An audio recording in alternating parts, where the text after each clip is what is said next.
बोला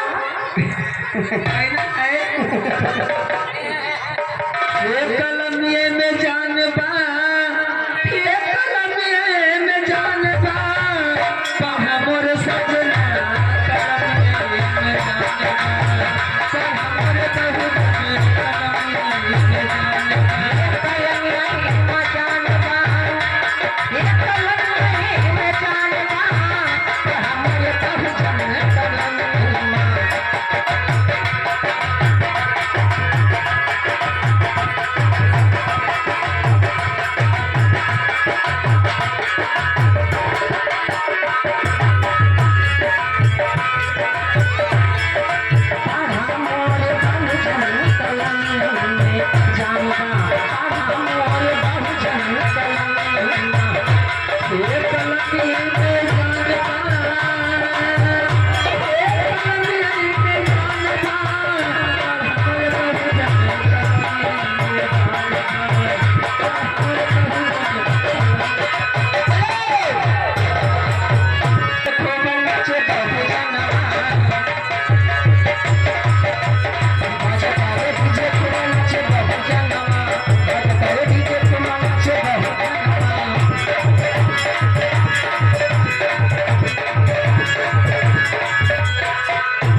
मौसी क्या कहना है मौसी? ये मास्टर में कहना है कई साल पहले बाबा अम्बेडकर